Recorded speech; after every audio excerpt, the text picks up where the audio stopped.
Hello students, previous lecture में हमने potential energy के बारे में पढ़ा कि पोटेंशियल एनर्जी क्या होती है और हमने कंजर्वेटिव फोर्सेस के बारे में एक रिलेशन को प्रूव किया। हमने पढ़ा कि जो हमारे कंजर्वेटिव फोर्सेस होते हैं, संरक्षी बल होते हैं, उनके लिए F इक्वल टू माइनस का डेल्टा U होता है। ठीक है, हमने इस रिलेशन को प्रूव किया।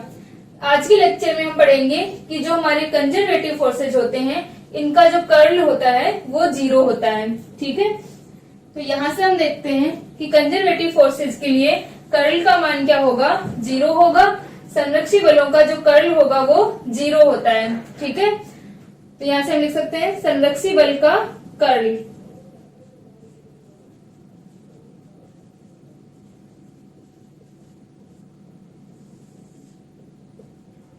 कर्ल को हम इस तरह से डिफाइन करते हैं, जिस तरह से हमने डेल डॉट यू लिखा था, तो डेल यू यहाँ पर इसे हम ग्रेडियंट कहते हैं, प्रवणता कहते हैं। उसी प्रकार यदि हमारे पास में डेल ऑपरेटर का क्रॉस प्रोडक्ट अगर हम ले किसी वेक्टर के साथ में, तो वो क्या कहलाता है, अपना कर्ल कहलाता है। इस वेक्टर का कर्ल कहलाएगा। तो यहाँ पर जैसे हमने डेल क्रॉस एफ लिखा है, तो डेल तो यहाँ पर वही है ऑपरेटर फॉर्म में। डेल हमने जो प्रीवियस लेक्चर में हमने डेल लिखा था कि del equal to I cap del by del x plus J cap del by del Y plus K cap del by del Z.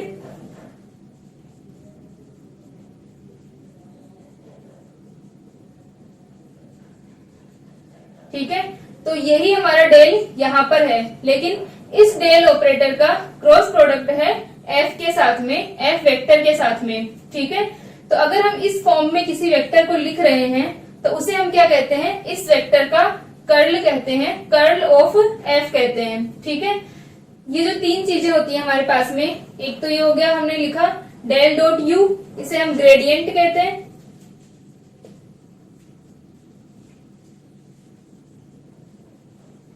और इसे हम इस फॉर्म में लिखते हैं किसी स्केलर के साथ में। और दूसरा जो अपना कर्ल हम बोल रहे हैं,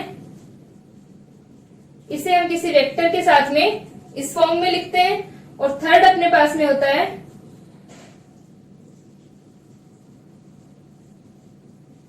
डाइवर्जेंस, और इसे भी हम किसी वेक्टर के साथ में लिखते हैं। ठीक है, तो यहां से अपने पास में ये जो तीनों चीजें होती हैं, यहाँ पर क्या हो गया, डॉट प्रोडक्ट है, और यहाँ पर क्या होगा, क्रॉस प्रोडक्ट होगा, और इसे हम क्या बोलेंगे, इस वेक्टर का कर्ल बोलेंगे।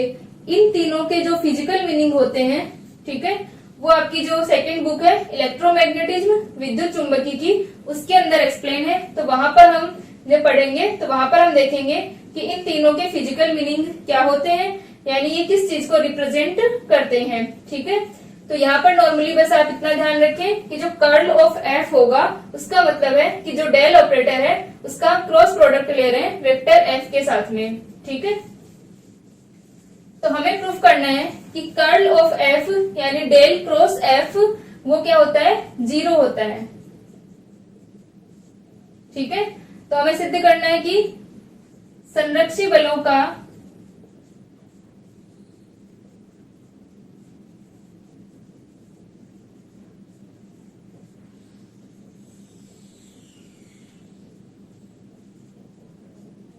ठीक है, तो ये हमें प्रूफ करना है कि संरक्षी बलों का कर्ल जो है वो शून्य होता है, del cross F equal to zero होता है। ठीक है, तो हम इसे प्रूफ करते हैं। तो यहां से अपने पास में क्या हो जाएगा, del cross F equal to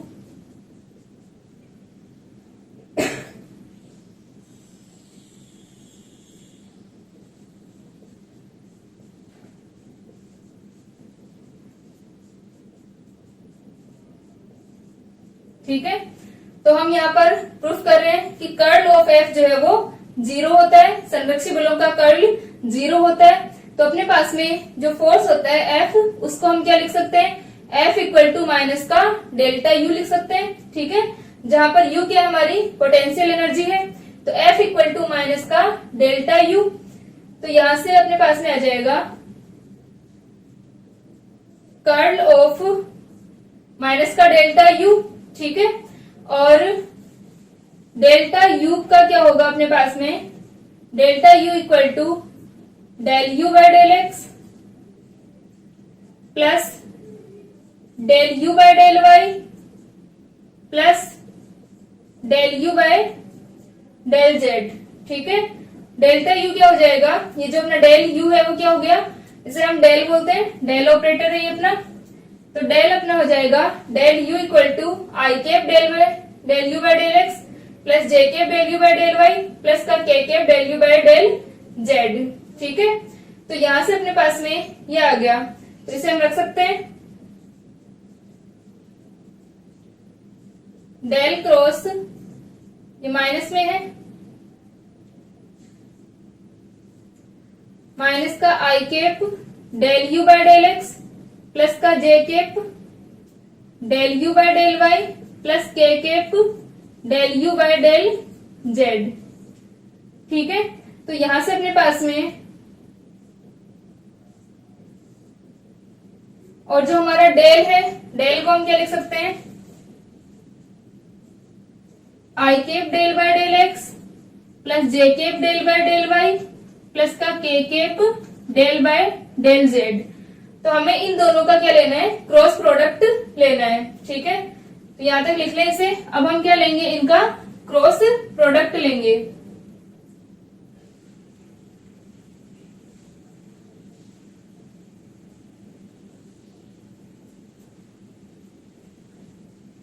ठीक है, यहां तक हो गया।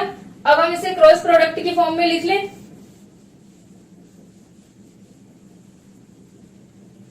तो ये अपने पास में आ जाएगा डेल क्रॉस माइनस का del u equal to, minus को हम बाहर रख लेते हैं, I cap J cap K cap. ठीक है, तीनों डायरेक्शन के अंदर डेल का मान अपना है del by del x, del by del Y, del by del Z. Del U का मान हम रखें तो वो क्या हो जाएगा, del you by del x, del you by del Y और del you by del Z. ये अपने पास में आ गया। ठीक है, इसका आई कैप वाला कंपोनेंट, जे कैप वाला कंपोनेंट, के कैप वाला कंपोनेंट, और वही आ जाएगा del you by del X और del you by del Y और del you by del Z. ठीक है, तो ये अपने पास में कंपोनेंट्स आ गए। ठीक है, तो अब हम इसको सॉल्व करें। क्रॉस प्रोडक्ट है ये अपने पास में, तो इसको अगर हम सॉल्व करें तो ये क्या हो जाएगा, आई कैप के साथ में आ जाएगा डेल बाय डेल वाई और del you by del Z. तो डेल बाय डेल वाई और del you by del Z minus del by del Z और del you by del Y.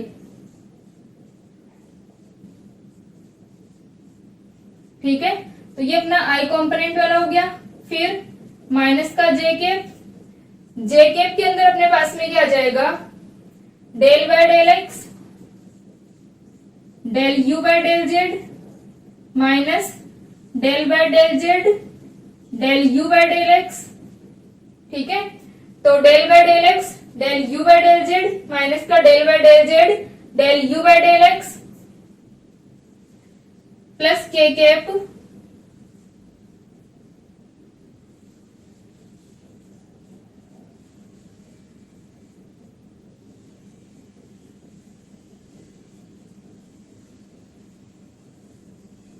तो ये अपने पास में आई कैप, जे कैप और के कैप तीनों के लिए आगे, तीनों डायरेक्शन में अपने कंपोनेंट्स, इनको हम सॉल्व कर लें।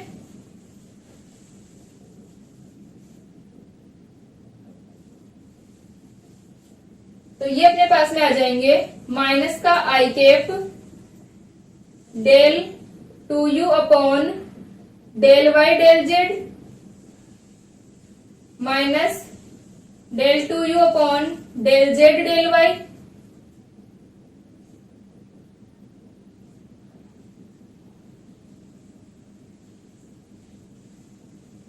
माइनस का J cap del square U upon del x del Z minus del square U upon del Z del x plus का K cap del square U upon del x del Y minus का del square U upon del Y del X. ठीक है, तो यहां से अपने पास में ये फॉर्म आ गई। तो ये जो अपने पास में आई कैप जे कैप और के कैप के लिए आ गया। अब जो अपना u है वो एक क्या है, पूर्ण अवकल है, परफेक्ट इंटीग्रल है। ठीक है, तो u के लिए जो ये पार्शियल डेरिवेटिव है यानी del 2u upon del x del Y equal होगा del 2u upon del Y del X के। ठीक है, यानी u के लिए जो हम इनको इंटरचेंज कर रहे हैं x और y को, वो क्या होंगे, इक्वल होंगे।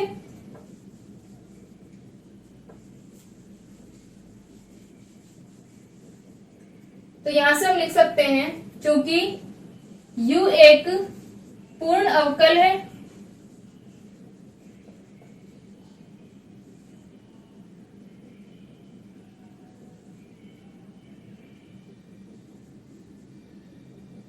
ठीक है, परफेक्ट डिफरेंशियल होगा ये। तो यहां से अपने पास में क्या आ जाएगा, अतः del 2u del x del Y equal होगा del 2u del Y del X के। ठीक है, तो ये वाली वैल्यू इक्वल होंगी और इसी प्रकार अपने पास में क्या हो जाएगा, del Y del z y ये सारे इक्वल होंगे। Del 2u del Z del Y equal होगा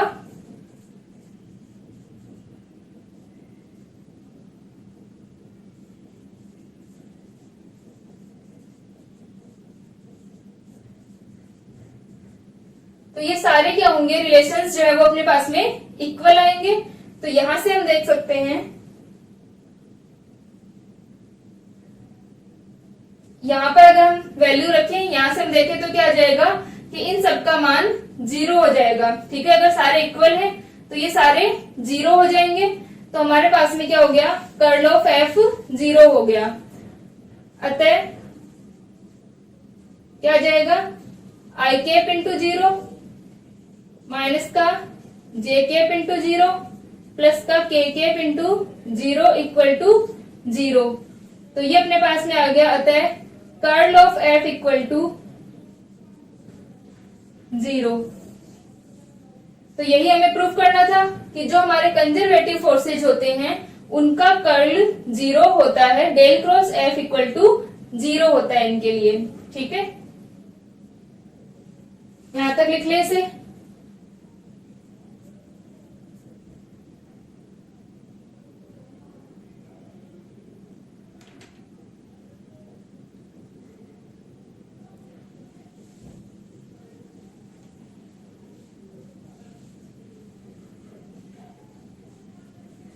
ठीक है, ये हो गया। अब हम नेक्स्ट प्रूफ करते हैं।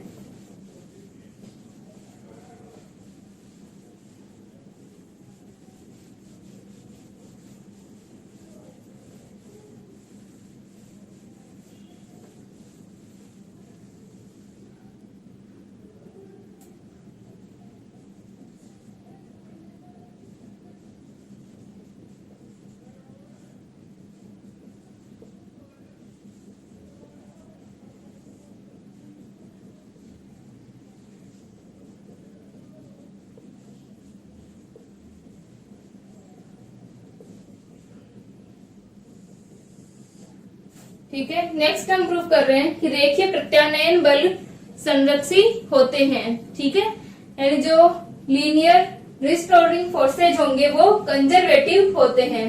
ठीक है, ये अपने पास में क्या है, लीनियर रिस्टोरिंग फोर्स कंजर्वेटिव होते हैं। रिस्टोरिंग फोर्स कौन से हो जाएंगे अपने पास में, F इक्वल टू, जिनके लिए हम रखते हैं F equal to proportional to क्या होते हैं, R, F equal to minus का KR, जिस तरह से अपने पास में स्प्रिंग के अंदर होता है। तो ये जो हमारे प्रत्यानयन बल होंगे, रिस्टोरिंग फोर्स होंगे, वो क्या होते हैं, संरक्षी होते हैं। ठीक है, तो रिस्टोरिंग फोर्सेज को हम किस तरह से लिखते हैं कि माना F एक प्रत्यानयन बल है, रिस्टोरिंग रिस्टोरिंग फोर्सेज कौन से हो जाएंगे, जब हम किसी भी जो हमारे पास में सिस्टम है उसकी स्थिति को हम चेंज करते हैं तो वापस उसी स्थिति में आने का प्रयास करता है, तो उसके अंदर कौन सा बल होता है, प्रत्यानयन रिस्टोरिंग फोर्स होता है। ठीक है, तो रिस्टोरिंग जो फोर्सेज होंगे वो क्या होते हैं, संरक्षी होते हैं, कंजर्वेटिव होते हैं। तो यहां से अपने पास आ जाएगा कि माना F एक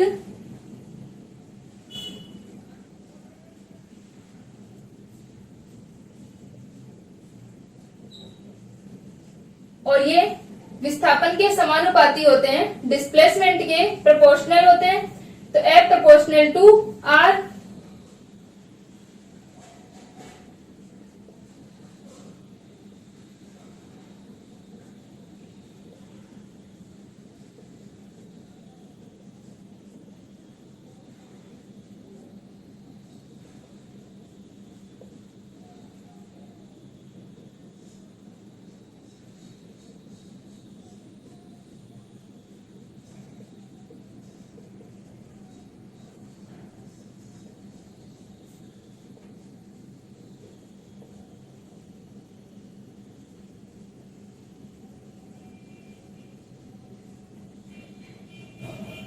ठीक है। तो जो रिस्टोरिंग फोर्सेज होते हैं उन्हें हम क्या लिख सकते हैं, F प्रोपोर्शनल टू R और F इक्वल टू माइनस का KR। ठीक है, जहां पर हमारा जो माइनस चिन्ह है यानी जो हमारा ऋणात्मक चिन्ह आया है, ये माइनस साइन जो है हमारा वो किस लिए आया है, क्योंकि जो फोर्स की डायरेक्शन होगी वो हमेशा डिस्प्लेसमेंट के अपोजिट होती है। जैसे अपने पास में स्प्रिंग के अंदर हम इसको अगर खींचते हैं, ठीक है, यानी यहाँ पर हमने कोई मास बांधा हुआ है और अगर हम इसे खींच रहे हैं तो उसका विस्थापन अगर इस दिशा में हो रहा है तो उसका जो प्रत्यानयन बल होगा, रिस्टोरिंग फोर्स होगा, उसकी डायरेक्शन अपोजिट होगी इसके। ठीक है, इस वजह से क्या होगा, F इक्वल टू माइनस का KR होगा। ठीक है, प्रत्यानयन बलों की दिशा हमेशा विस्थापन के विपरीत अपोजिट होती है। तो यहां से अपने पास में आ गया F इक्वल टू माइनस का KR। अब हमें प्रूफ करना है कि ये जो रिस्टोरिंग फोर्स है इनका कर्ल जो है वो संरक्षी होते हैं, ये कंजर्वेटिव होते हैं। और कंजर्वेटिव के लिए अभी हमने प्रूफ किया कि उनका कर्ल जो है वो 0 होता है। तो यहाँ से हम देख लेंगे कि क्या इस फोर्स का कर्ल जो है वो 0 है। अगर 0 है तो क्या हो गए, ये कंजर्वेटिव फोर्स हो गए। ठीक है, तो यहां से हम इसको प्रूव करें, F इक्वल टू माइनस का KR। तो हम इसे लिख सकते हैं, यदि curl of F equal to 0 हुआ तो F एक संरक्षी बल होगा।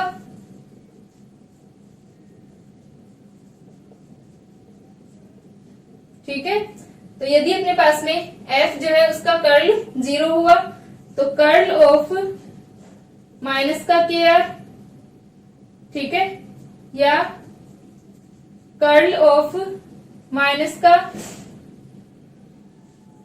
I cap X, I cap X plus J cap Y plus का K केप Z। ठीक है, जहां पर अपने पास में R वेक्टर क्या है, I cap X plus J cap Y plus का K केप Z। ठीक है, ये हमारा क्या है, R वेक्टर है और हमें प्रूफ करना है कि इसका जो कर्ल होगा वो 0 होगा। तो यहां से हम प्रूफ करें। ठीक है,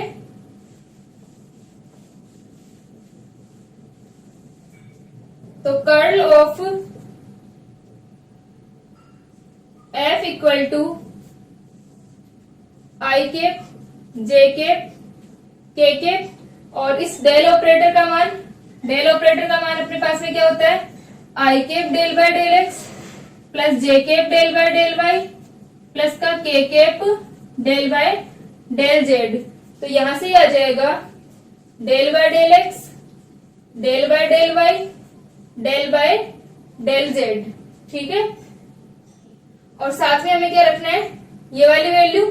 तो ये आ जाएगा, माइनस है अपना, माइनस को हम एक बार बाहर रख लेते हैं और ये आ गया KX KY KZ।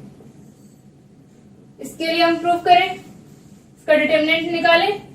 तो इसका डिटरमिनेंट क्या हो जाएगा अपने पास में, I केप के del Y by del x minus के, एक मिनट, आई कैप के लिए कर रहे हैं तो अपने पास में आ जाएगा, के को भी हम बाहर ही रख लेते हैं, ठीक है। तो ये आ जाएगा del Z by del Y minus का del Y by del Z, ठीक है, minus J cap, J cap के लिए आ जाएगा अपने पास में del Z by del x minus का del X by del Z plus का K cap del Y by del x minus का del X by del Y, ठीक है। तो ये अपने पास में वैल्यू आ गई। तो यहां से जो अपने पास में ये इक्वेशन आ रही है, इसके अंदर हम देख सकते हैं कि जो हमारे आंशिक अवकलज हैं, यानी जो हमारे पार्शियल डेरिवेटिव हैं, उनके अंदर क्या हो रहा है, जेड का वाई के रिस्पेक्ट में हो रहा है, वाई का जेड के रिस्पेक्ट में हो रहा है। और हमें पता है कि जो डेल जेड डेल वाई होगा वो क्या हो जाएगा, जीरो हो जाएगा, और डेल वाई डेल जेड का भी जीरो हो जाएगा। यानी यदि हम इनका खुद के रिस्पेक्ट में कर रहे होते तब तो 1 हो जाता, और यदि हम जेड का एक्स के रिस्पेक्ट में या एक्स का जेड के रिस्पेक्ट में कर रहे हैं तो क्या हो जाएगा, 0 हो जाएगा, ठीक है। अब क्या हो गया, चूंकि del Z by del Y, del Y by del Z, del Z by del x, del X by del Z और del Y by del X और del X by del Y सारे क्या होंगे, 0 होंगे, ठीक है। अतः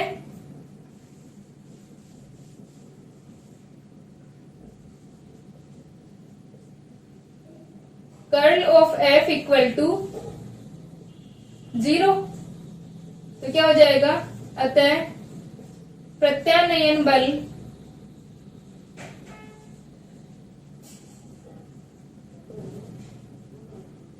संरक्षी बल होते हैं,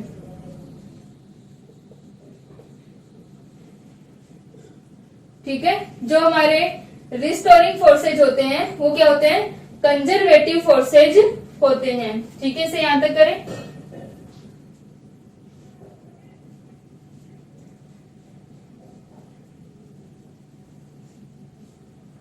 ठीक है। तो जो कंजर्वेटिव फोर्सेज होंगे वो क्या हो जाएंगे, संरक्षी बल होंगे, नहीं, वो रिस्टोरिंग फोर्सेज जो होंगे वो कंजर्वेटिव फोर्सेज होंगे।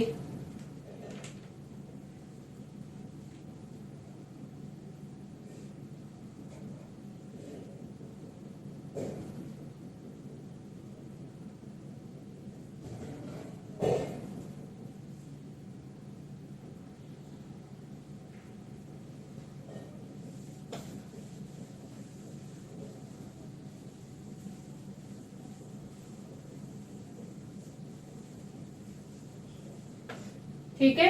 तो अपने पास में जो कंजर्वेटिव फोर्सेज होते हैं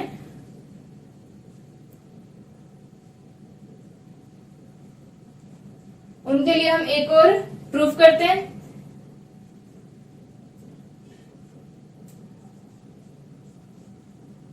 कि यांत्रिक ऊर्जा जो होती है वो संरक्षित रहती है।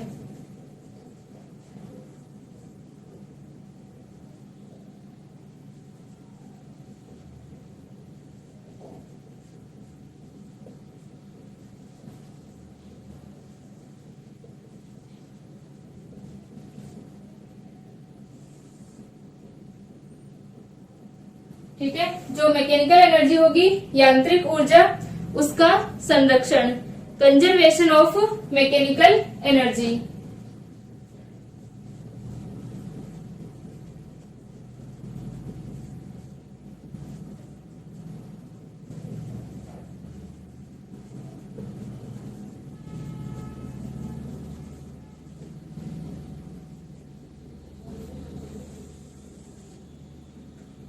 मैकेनिकल एनर्जी क्या होती है, अपने पास में हमने दो तरीके की एनर्जी पढ़ी। एक हमारी क्या थी, काइनेटिक एनर्जी, गतिज ऊर्जा, ठीक है। दूसरी अपनी थी पोटेंशियल एनर्जी, स्थितिज ऊर्जा।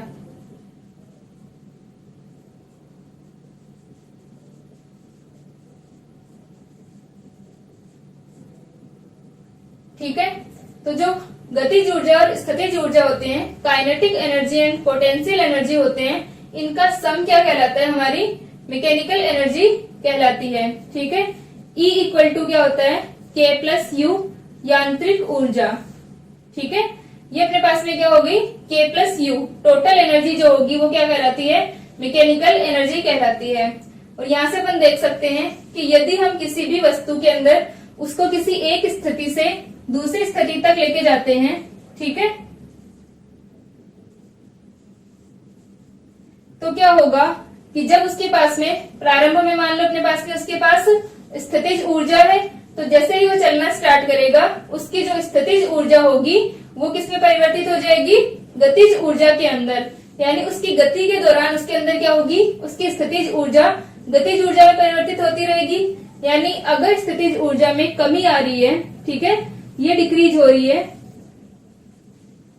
तो ये क्या हो जाएगी? इंक्रीज हो जाएगी। इसका मतलब इन दोनों का जो सम होगा वो हमेशा क्या रहेगा? समान रहेगा। यानी अगर प्रारंभ में उसके पास में स्थितिज ऊर्जा है, तो जब वो गति करना शुरू करेगा तो उसके अंदर क्या आ जाएगी? गतिज ऊर्जा आती जाएगी, काइनेटिक एनर्जी। और उसकी कंप्लीट जब ये काइनेटिक एनर्जी में चेंज हो जाएगा तब स्थितिज ऊर्जा क्या हो जाएगी? जीरो हो जाएगी। पोटेंशियल एनर्जी उस कंडीशन में जीरो होगी। और यदि वो अपने स्थिति या पोजीशन को प्राप्त कर लेता है, ठीक है, तो उसके अंदर काइनेटिक एनर्जी अगर जीरो हो रही है तो वहां पर उसके पास क्या होगी? पोटेंशियल एनर्जी होगी। ठीक है। यानी जो टोटल एनर्जी है इन दोनों का जो सम है वो हमेशा क्या रहेगा? कंजर्व रहेगा। ये हम किन की बात कर रहे हैं? कंजर्वेटिव फोर्सेज के अंदर यदि हमारे पास में अवमंदन वाले जो बल हैं, डैम्पिंग फोर्सेज जो हैं, वो उपस्थित नहीं है, तो ये हमेशा संरक्षित रहती है यांत्रिक ऊर्जा। ठीक है। ये कब रहेगा अपने पास में? संरक्षी बलों के अंदर। ठीक है। यदि हमारे पास में संरक्षी बल प्रेजेंट है तो वहां पर ये जो सम है वो हमेशा क्या रहेगा? कंजर्व रहेगा, संरक्षित रहेगा। अब हम बात करते हैं कि यदि हमारे पास में बल जो है वो संरक्षी नहीं है, डैम्पिंग फोर्सेज है, ठीक है, यदि घर्षण बल जैसे होते हैं, शान बल होता है, विस्कोसिटी फोर्स या फ्रिक्शन फोर्स वगैरह, तो इन डैम्पिंग फोर्सेज के अंदर क्या होगा कि यहाँ पर एनर्जी लॉस हो सकता है। वहां पर ये जो मैकेनिकल एनर्जी है वो कंजर्व नहीं रहेगी। लेकिन क्या होगा? टोटल एनर्जी जो है, कुल ऊर्जा हमेशा संरक्षित रहती है। ये एक यूनिवर्सल कंजर्वेशन है। ठीक है। वहां पर जो लॉस होगा वो हो सकता है ऊष्मीय ऊर्जा में या ध्वनि ऊर्जा में, थर्मल एनर्जी के अंदर, उनके अंदर क्या हो रहा हो? चेंज हो जाएगा। ठीक है। जैसे मान लो अपने पास में यांत्रिक ऊर्जा स्टार्टिंग में कितनी है? E equal to K plus u है। बाद में अगर फ्रिक्शन फोर्स वगैरह प्रेजेंट है तो इस जो एनर्जी हमें मिल रही है वो E डैश मिल रही है, जो कि इसके इक्वल नहीं है। यानी वहां पर कुछ एनर्जी लॉस हुआ है। तो जो एनर्जी लॉस होगा वो क्या हो जाएगा? ऊष्मीय ऊर्जा में या ऊर्जा के किसी अन्य रूप में परिवर्तित हो जाएगा। इसका मतलब यांत्रिक ऊर्जा संरक्षित नहीं है, लेकिन कुल ऊर्जा हमेशा संरक्षित रहती है। ठीक है। कुल ऊर्जा क्या होगी? ऊर्जा को ना तो नष्ट किया जा सकता है और ना ही उत्पन्न किया जा सकता है। कुल ऊर्जा हमेशा संरक्षित रहती है। ठीक है। अब हम बात कर रहे हैं कंजर्वेटिव फोर्सेज की। यहाँ पर आप लोगों के जो सिलेबस में है कंजर्वेटिव फोर्सेज संरक्षी बल है। तो संरक्षी बलों के अंदर क्या होगा? यांत्रिक ऊर्जा जो है वो संरक्षित रहती है। ठीक है।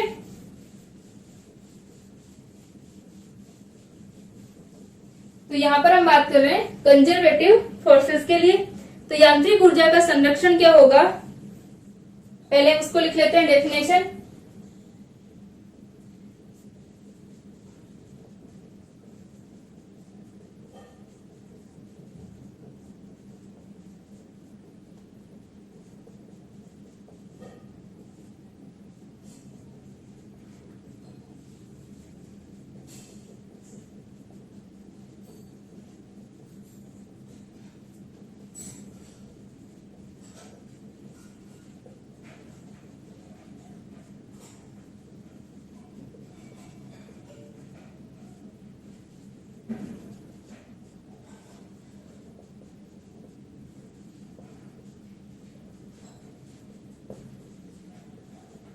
ठीक है। मैकेनिकल एनर्जी क्या होती है कि किसी भी निकाय की गतिज ऊर्जा, पोटेंशियल काइनेटिक एनर्जी और पोटेंशियल एनर्जी का जो सम होगा उसे हम क्या कहते हैं, मैकेनिकल एनर्जी कहते हैं। ठीक है, तो यहां से अपने पास में E इक्वल टू क्या आ गया, K प्लस यू। ठीक है, और यदि किसी भी सिस्टम के अंदर हम क्या कर रहे हैं, किसी कण को एक स्थिति से दूसरी स्थिति में ले जा रहे हैं, तो उसकी जो स्थितिज ऊर्जा में परिवर्तन होगा वो किसके बराबर हो जाएगा, वो किस में चेंज होता रहेगा, गतिज ऊर्जा में। ठीक है, तो हम ये लिख सकते हैं, यदि किसी कण की स्थितिज ऊर्जा में कमी होती है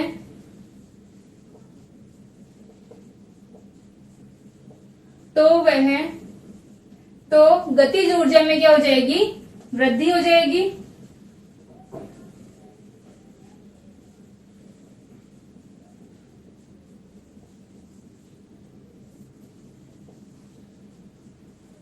हो जाती है, अर्थात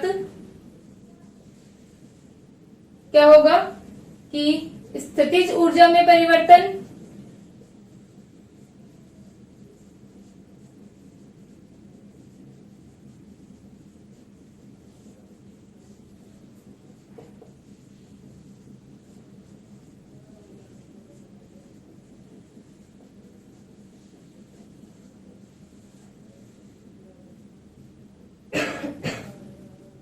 ठीक है, तो क्या आएगा अपने पास में, स्थितिज ऊर्जा में परिवर्तन इक्वल टू माइनस गतिज ऊर्जा में परिवर्तन, यानी change in potential energy equal होगा चेंज इन काइनेटिक एनर्जी। लेकिन माइनस क्यों आया अपने पास में, क्योंकि यदि इसमें वृद्धि हो रही है, इसमें इंक्रीमेंट हो रहा है, तो यहाँ पर क्या होगी, वो डिक्रीज होगी। ठीक है, तो जो साइन आएगा वो क्या आएगा, माइनस आएगा। ठीक है, तो डेल्टा यू इक्वल टू क्या होगा, माइनस का डेल्टा के। ठीक है, तो इसे हम लिख सकते हैं delta u equal to minus का डेल्टा के।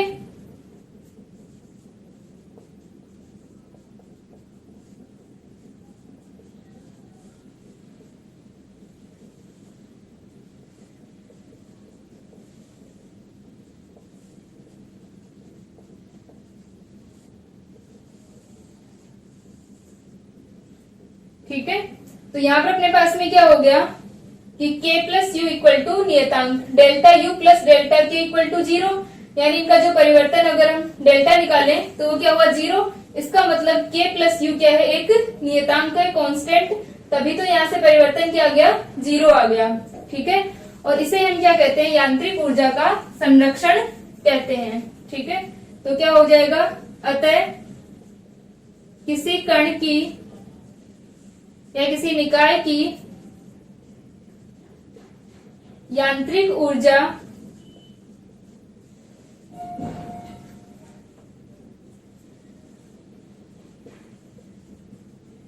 संरक्षित रहती है, और यदि अवमंदन बल उपस्थित है तब ऐसा नहीं होगा।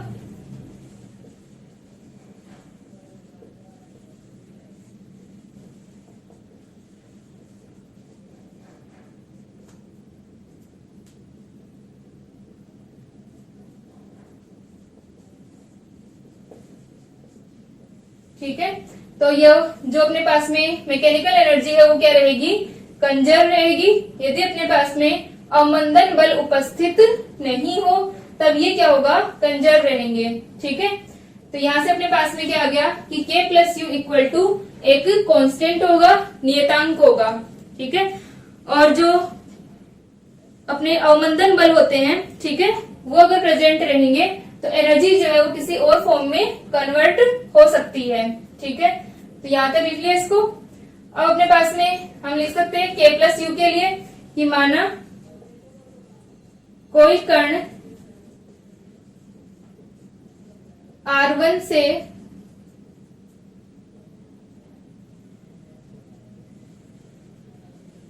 स्थिति R1 से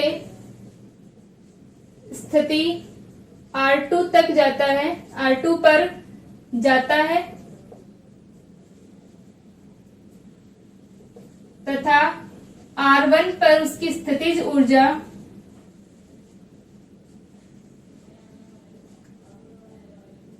U1 व वेग V1 है तथा R2 पर स्थितिज ऊर्जा U2 व वेग V2 है। तो क्या हो जाएगा, half m V1 square plus का U1 equal to half m V2 square plus U2। ठीक है, ये क्या रहेंगे, सेम रहेंगे उसके। ठीक है, तो यहां से हम लिख सकते हैं कि K plus u equal to क्या होगा, एक नियतांक होगा और ये किसके इक्वल होगा, उस नियतांक को हम क्या कह रहे हैं, मैकेनिकल एनर्जी, यांत्रिक ऊर्जा कह रहे हैं। ठीक है, तो यहां से इनका जो सम होगा वो क्या रहेगा, हमेशा कांस्टेंट रहेगा, कंजर्व रहेगा। ठीक है, तो इसे हम क्या कहते हैं, यांत्रिक ऊर्जा का संरक्षण कहते हैं।